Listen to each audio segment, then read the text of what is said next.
राधे वो जैसे ही सुखदेव जी भीतर आए तो जितनी भी तरुणियां थी, अप्सराएं थी, वो स्त्रियां थी, नारियां थी, वो सब के सब सुखदेव जी के चरणों में हाथ जोड़ करके खड़ी हो गईं। महाराज हम आपकी क्या सेवा करें, आपको कैसे प्रसन्न करें, हमको कुछ आदेश दें, कुछ आज्ञा दें। पर सुखदेव जी ने पलक उठा करके, नजर उठा करके देखा भी नहीं, चुपचाप खड़े रहे। बल्कि ये और देखा कि भैया 12:30 बज गए, मध्याह्न संध्या का समय हो गया है। तो कमंडल हाथ में था, कुशासन पास में था, और संध्या करने वाली कुश की जो डंडी थी वो हाथ में थी। उसको हाथ में लेकर के कुशासन बिछा करके बैठ करके संध्या पात्र लेकर के संध्या वंदन करने लगे। चुपचाप भगवान के भगवती के ध्यान में डूब गए। पूरा समय ध्यान में ही बिता दिया। हमारे पास में ब्रह्मांड की सुंदरियां बगल में बैठी हैं, सेवा में खड़ी हैं, हाथ जोड़े, देखा तक नहीं। ये क्या है? ये काम की परीक्षा हुई। सबसे पहले लोभ की परीक्षा हुई, दरवाजे पर क्रोध की परीक्षा हुई, इस कक्ष में काम की परीक्षा हुई। तो महाराज पूरी रात बीत गई, सुखदेव जी तो ध्यान में ही डूबे रहे। जब प्रातः काल परीक्षा का होता नहीं कि 9 बजे से 12 बजे तक पेपर है, उसके बाद फिर छुट्टी। प्रातः काल का समय हो गया। सैनिकों ने कहा हाँ भैया पेपर पूरा देखे तो सही रिजल्ट क्या आया। दरवाजा जैसे ही खोला, अप्सराओं से पूछा क्या हुआ। बोले महाराज जब से घुसे हैं हमारी ओर नजर भी नहीं उठाए, भगवान के ध्यान में ही मगन रहे। अच्छा हाँ, तो ये पड़ाव भी पार। लोभ काम क्रोध की परीक्षा को पार करने के बाद अब श्री सुखदेव जी को जनक जी के महामंत्री लेने के लिए आए। और जनक जी के महामंत्री बड़े ही सम्मान पूर्वक दंडवत प्रणाम करके साथ में महाराज जनक के कक्ष में लेकर के आए, जहां पर सिंहासन पर विदेहराज जनक विराजमान थे। सुखदेव जी को जैसे ही देखा जनक जी खड़े हो गए, सुखदेव जी को दंडवत प्रणाम किया, क्योंकि ये क्षत्रिय राजा है और ये एक बहुत सुंदर ऋषि। जनक जी ने दंडवत प्रणाम किया, सिंहासन पर बैठाया, पाद प्रक्षालन किया, और पाद प्रक्षालन करके पूजा सेवा करने के बाद फिर जनक जी आसन पर बैठे। फिर कुशलक्षेम पूछा कि हे भगवान आप कैसे पधारे, हमारे गुरुदेव वेदव्यास जी कैसे हैं। सुखदेव जी ने सारी बात बताई और कहा महाराज मेरे पिताजी ने ही मेरे को आपके पास में भेजा है। अच्छा किस लिए भेजा है? सारी राम कहानी सुनाए।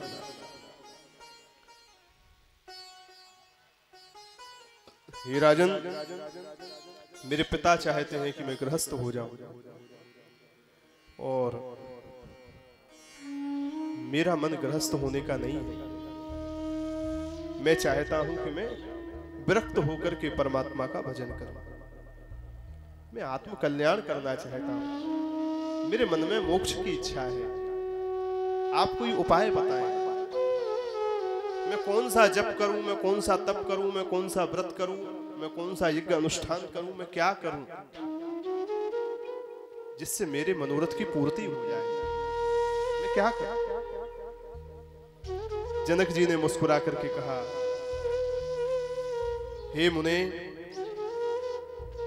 आपके पिता ने आपसे बिल्कुल ठीक ही कहा है कि आप गृहस्थ होकर के घर में ही भजन करें। बोले ऐसा क्यों? जनक जी ने कहा मुने, घर में रह करके सुंदर पतिव्रता, भगवत भक्ता, पतिपरायणा नारी का वर्ण करके वेदों के ज्ञान के अनुसार, वैदिक कृत्यों को गृह सूत्रों के अनुसार गृहस्थोचित धर्म का अनुसरण करते हुए अगर कोई घर में ही भजन करे, समाज की, ब्राह्मणों की, संतों की और भगवान की सेवा करे, तो घर में ही परमात्मा घर बैठे मिल जाएंगे। इसमें कोई संशय नहीं है। आप घर में ही भजन करें। सुखदेव जी बोले अच्छा? बोले हाँ। सुखदेव जी बोले मेरी कुछ जिज्ञासा है, मैं आपसे पूछ सकता हूं? बोले पूछिए। सुखदेव जी बोले हमको तो आप पाखंडी दिखाई पड़ते हैं। बोलो राधे राधे। शब्द है, आप बहुत बड़े दम्भी हैं, बहुत बड़े पाखंडी हैं। झूठा ही हल्ला हो रहा है पूरे के पूरे ब्रह्मांड में कि आप विदेहराज। जनक जी ने पूछा ऐसा क्यों? बोले ऐसा इसलिए है कि अगर आप विदेह राज हैं और आप अगर मुक्त संग हैं जैसा आपके बारे में कहा जाता है, तो फिर आपको चोर की इतनी चिंता क्यों कि कहीं हमारे नगर में घुस ना जाए और कुछ गड़बड़ न कर दे। जीवन मुक्त के जीवन में तो संत और चोर में कोई फर्क ही नहीं होता। जीवन मुक्त के जीवन में अगर कोई राजा आपके राज्य पर आक्रमण करे तो क्या आपको दुख नहीं होगा? क्या आप लड़ने नहीं जाएंगे? और अगर आप लड़ने जाएंगे आपको दुख होगा, वो दुख आपके शरीर को, आपकी आत्मा को प्रभावित करेगा, तो फिर आप अभी भी शरीर में ही स्थित हैं, आप विदेह कहां से हो गए? तो पाखंड है, आपने झूठा प्रचार कर रखा है। जनक जी मुस्कुरा पड़े, बोलो राधे राधे। और मुस्कुरा करके जनक जी ने कहा कि हे मुने, बात तो तुम्हारी सही है कि मुझको चोर की भी चिंता रहती है। कोई मेरी जनकपुरी पर अगर राजा आक्रमण करे तो उसके आक्रमण की भी चिंता रहती है, लेकिन मैं ऐसे रहता हूं जैसे जल में कमल का फूल रहता है। कमल का फूल पानी में रहने के बाद भी पानी को अपने ऊपर टिकने नहीं देता। मैं ऐसे रहता हूं जैसे नारियल के अंदर सूखा गोला रहता है। बोलो राधे राधे। नारियल दो प्रकार के होते हैं माताओं, बहुत सरल उदाहरण है। एक तो पानी का नारियल होता है, एक सूखा गोला वाला नारियल होता है। पानी के नारियल में और सूखे गोले के नारियल में अंतर क्या है? बोले पानी का जो नारियल होता है उसको आप फोड़ोगे तो उसकी गरी नारियल में चिपकी रहती है, फोड़ने के साथ साथ नारियल जब फूटता है तो गरी भी फूट जाती है, फूटती है कि नहीं? पर सूखा गोले के नारियल में अंतर क्या है? बोले वो सूखा गोला भी रहता नारियल के अंदर ही है, पर नारियल के अंदर होने के बाद भी उस नारियल से, नारियल के परकोटे से अपने को अलग करके रखता है। जब नारियल फोड़ो तो केवल नारियल फूटता है, गोले पर कोई असर नहीं होता। उसी प्रकार इस संसार में हम जैसे देही प्रपंची लोग भी रह रहे हैं, और संसार में बड़े बड़े महात्मा, बड़े बड़े महापुरुष, बड़े बड़े संत भक्त भी रह रहे हैं।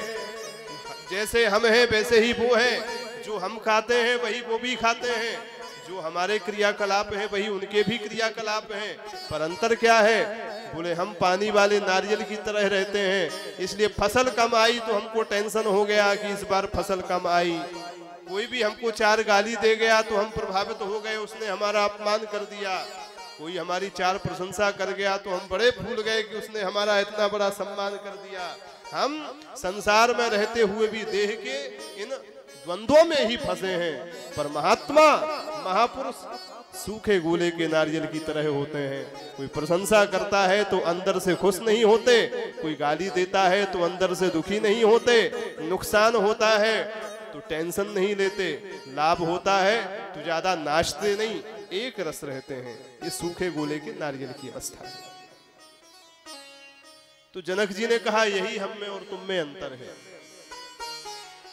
राजा की गद्दी पर बैठे हैं तो काम हमारे सब कुछ वही है, लेकिन इन समस्त कामों को होने के बाद भी सुख दुख आदि द्वंद्व मेरे में नहीं है, मैं विदेह हूं। बोले ऐसा क्यों? तो सुखदेव जी से जनक जी ने कहा वो तो छूटने वाले पर भी नहीं। बोले मतलब? बोले आप सन्यासी भी हो जाएंगे। जनक जी कह रहे आप सन्यासी बनकर के जंगल में भी चले जाएंगे कि घर में बंधन होगा, पत्नी का, बेटे का, घर का, व्यवहार का। तो बोले जंगल में जाएंगे तो क्या जंगल में पशु पक्षियों से भी असंग हो जाओगे? यहाँ पर पत्नी छोड़ी, पुत्र छोड़े, सब छोड़े, पर वहां पशु पक्षियों के बीच में रहना पड़ेगा, तो उनका तो संग करना ही पड़ेगा। उनसे कैसे असंग होंगे? उनका संग भी प्रभावित कर देता है। श्री भरत जी महाराज को मृग का संग प्रभावित किया कि नहीं किया? एक मृगा के प्रेम ने भरत करी दो देह, तुलसी उनकी कौन गत जाके नाना ने। इसलिए जंगल में रह करके भी असंग होना, जंगल में रह करके भी सुख दुख राग द्वेष आदि द्वंद्वों से मुक्त होना, ये सब मन के निग्रह से होता है। वही मूल है, चाहे जंगल में रहो चाहे घर में। इस प्रकार से जब समझाया तो सुखदेव जी का सारा अज्ञान और सारा का सारा संदेह दूर हो गया, प्रसन्न हो गए। ठीक है महाराज, ये बड़ा सुंदर आपने ज्ञान दिया, अब मैं अपनी पिता की ही आज्ञा का पालन करूंगा। जनक जी से उपदेश लेकर के अब तक जो सुखदेव जी चिंतित घूम रहे थे, वो सुखदेव जी आनंदित हो गए महाराज। ये संतों के दर्शन का, संतों के संग का प्रभाव है। संतों के जीवन से जीवन एकदम बदल जाता है महाराज। संतों का संग, हमारे बालकदास महाराज जी को देखो, अब आप विचार करें, यहाँ 3 दिन है गए, आज तीसरो दिन है, लेकिन आनंद खूब आया, आनंद में कमी नहीं। बढ़िया बढ़िया मूर्ति विराजी हुई है तीर्थन की, एक से एक मूर्ति धूनी रमाए रही हैं, एक से एक मूर्ति है महाराज। उनकी मस्ती, उनकी बातें, उनकी चाल ढाल, उसको देख के सुख मिल जाता है। महात्माओं का जीवन में अपना क्या और पराया क्या? उनके जीवन में सभी अपने हैं और सभी पराये। अपने इसलिए हैं क्योंकि सब सीताराम जी के रूप हैं, पराये इसलिए हैं क्योंकि सब माया में भी फंसा सकते हैं। इसलिए सभी अपने हैं, सभी पराये हैं। सावधानी हटी, दुर्घटना घटी। बोलो राधे राधे राधे राधे। इसलिए जीवन मुक्त संतों का जब संग जीवन में मिलता है, भगवत भक्त संतों का संग जब जीवन में मिलता है, तो जीवन मुक्त संत के संग से जीवन मुक्ति आती है, भगवत भक्त के संग से भगवत भक्ति आती है। और ऐसे संतों के मिलने से ही महाराज भगवान की कृपा का अनुभव हो जाता है। जब संत मिलन हो जाए, जब संत मिलन हो जाए, तेरी वाणी हरि गुण गाए, तेरी वाणी हरि गुण गाए, तब इतना समझ लेना, अब हरि से मिलन होगा। अब इतना समझ लेना, मेरा हरि से मिलन होगा। जब संत मिलन हो जाए, जब संत मिलन हो जाए, तेरी वाणी हरि गुण गाए, तेरी वाणी हरि गुण गाए, तब इतना समझ लेना, अब हरि से मिलन होगा। तब इतना समझ लेना, अब हरि से मिलन होगा। दोनों हाथों से ताली सेवा करते हुए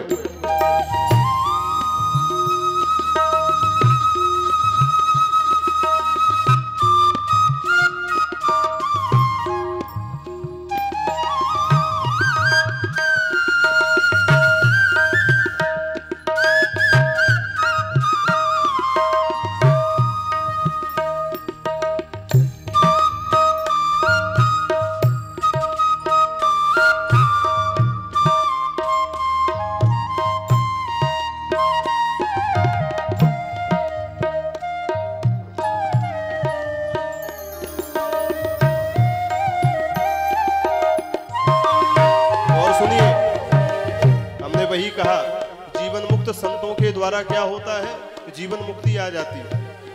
उनके संग का प्रभाव पड़ेगा तो तुम्हारे जीवन में क्या घटेगा? नहीं क्रोध किसी पे आए, नहीं क्रोध किसी पे आए, नहीं क्रोध किसी पे आए, नहीं क्रोध किसी पे आए। जीवन मुक्त संत के साथ में काम क्रोधादिक विकार छूटेंगे और भगवत भक्त संत का संग मिलेगा तो भक्ति जागृत होगी। भक्ति आएगी तो क्या होगा?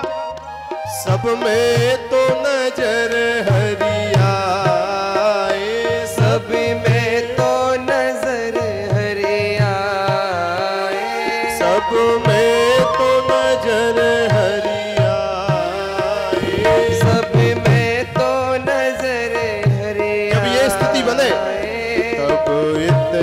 समझ लेना, अब हरि से मिलन होगा।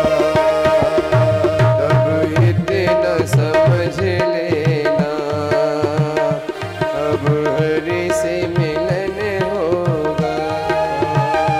तब इतना समझ लेना, अब हरि से मिलन होगा।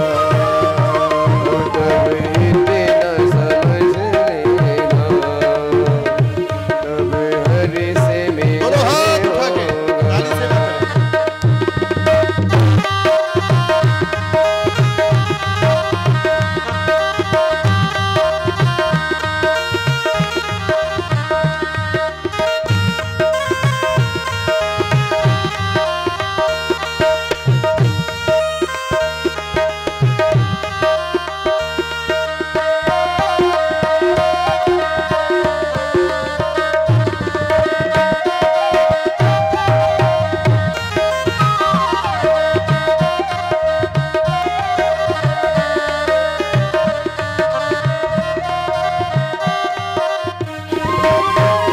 और सुनिए, किसी भगवत भक्त संत साधु का संग मिले, भक्त संत मिलेंगे तो उनके मुख से भगवान की कथा सुनने को मिलेगी। राम जी की चर्चा करेंगे, कन्हैया की चर्चा करेंगे, भगवान की कथा सुनाएंगे तो भगवान के विरह में उनके प्रेम को याद करके वो रोएंगे। और रोते हुए साधु संत को जब भगवत विरह में आप देखोगे तो आपके अंदर भी भगवान से मिलने की लालसा जागृत होगी, आप भी रोओगे। अभी तक आंसू तो आए, पर पत्नी के लिए आए, बेटे के लिए आए, धन के लिए आए, कर्जा है इसलिए आए, संपत्ति और विपत्ति में आए। भगवान से मिलने के लिए उनके प्रेम में आंसू नहीं आए, पर कभी ठाकुर जी के दर्शन की कामना से उनके मिलन के लिए आंसू आए। अगर ऐसा जीवन में कभी घटित हो तो समझना, आंखों से आंसू आए, आँखों से आंसू आए, आंखों से आंसू आए, आँखों से आंसू आए। दिन रात याद हरि आए, वो दिन रात याद हरि आए, दिन रात याद हरि आए। दिन रात याद हरि आए। वो तब इतना समझ लेना, अब हरि से मिलन होगा। अब इतना समझ लेना, अब हरि से मिलन होगा। जब संत मिलन हो जाए, जब संत मिलन हो जाए, तेरी वाणी हरि गुण गाए। वो तेरी वाणी हरि गुण गाए। अब इतना समझ लेना, अब हरि से मिलन होगा।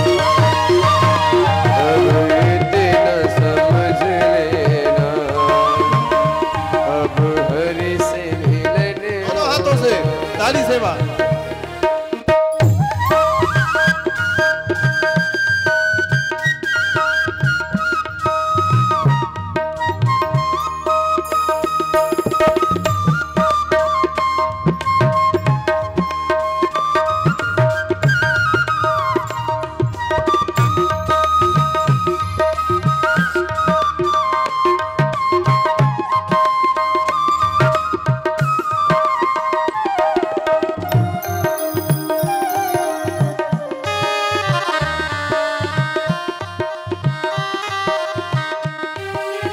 और सुनिए, भगवान के प्रेम में जब आंसू बहाओगे, उस समय भगवान का ही दर्शन करोगे तो परिस्थिति धीरे धीरे क्या बनेगी।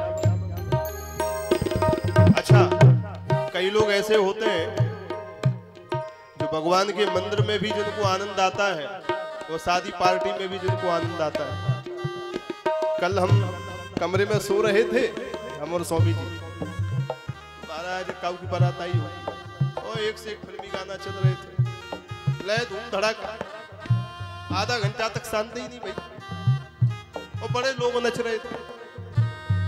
हमारे मन में बात आई, हमने कहा भैया जो लोग यहाँ नच रहे हैं फिल्मी गानों पे, वही भागवत में भी नाचते दिखते हैं। अगर यहाँ भी नाचे वहां भी नाचे तो बात अधूरी है।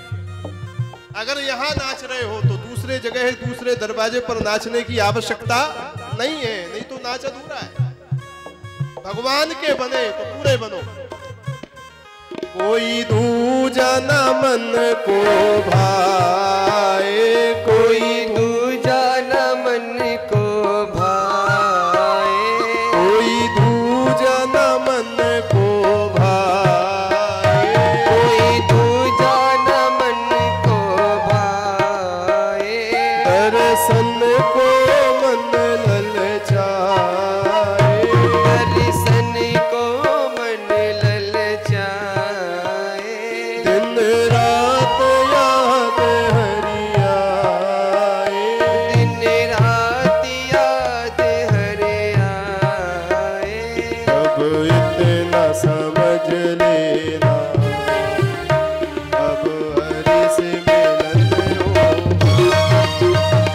अब इतना समझ लेना, अब हरि से मिलन होगा, अब इतना समझ लेना, अब हरि से मिलन होगा, अब इतना समझ लेना, अब हरि से मिलन होगा।